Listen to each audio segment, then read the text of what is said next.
Hi readers, thanks for coming back for another story.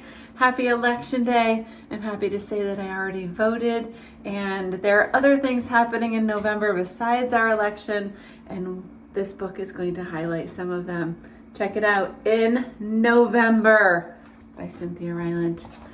I love this book. I'm happy to share it each and every November with you or other people who would like to listen. Look at those tracks in the snow. I haven't had a lot of snow yet where I live in November. Okay, here's the story. In November, the earth is growing quiet. It is making its bed, a winter bed for flowers and small creatures. The bed is white and silent, and much life can hide beneath its blanket. I love that imagery, that life is hiding under the blanket of winter. In November, the trees are standing all sticks and bones. Without their leaves, how lovely they are, spreading their arms like dancers. They know it's time to be still. If I turned my camera around, you would see a very similar picture right outside my window.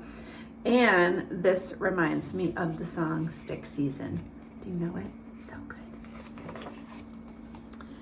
In November, some birds move away and some birds stay.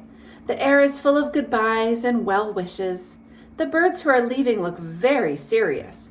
No silly spring chirping now. They have long journeys and must watch where they are going. Speaking of spring chirping, this morning I went for a walk and it was quite warm and lovely. And the birds were singing like it was spring. I came home and told my kids that story. It was so lovely. Ooh, cardinals. The staying birds are serious too. For cold times lie ahead, hard times. All berries will be treasures. A beautiful picture. In November, animals sleep more. The air is chilly and they shiver. Cats pile up in the corners of barns. They're so cute. I can't even tell how many there are. 1, 2, 3, 4, 5, 6. Half a dozen. Mice pile up under logs. Bees pile up in deep earthy holes. We don't get to see a lot of that, do we? Underground.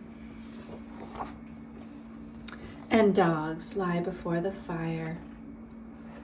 Do you have a fire glowing at your house when it's cold? Do you have a critter that likes to lay in front of the fire? In November, the smell of food is different. It is an orange smell, a squash, and a pumpkin smell. It tastes like cinnamon and can fill up a house in the morning, can pull everyone from bed in a fog. Food is better in November than any other time of year.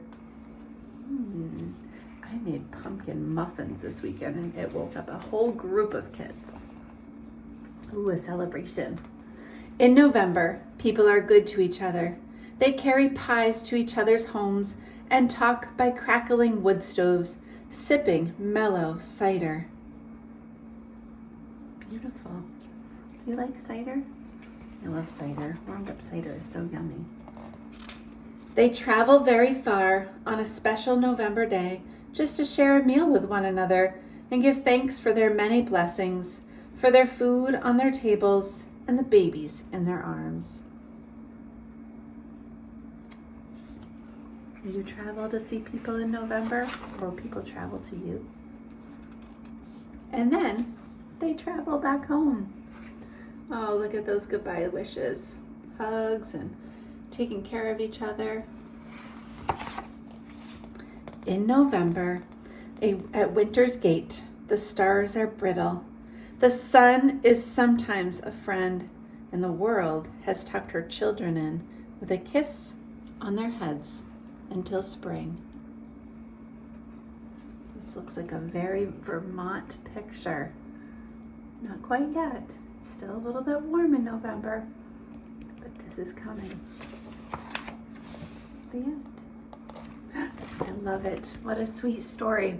Ooh, it kind of matches my background. Sometimes that happens.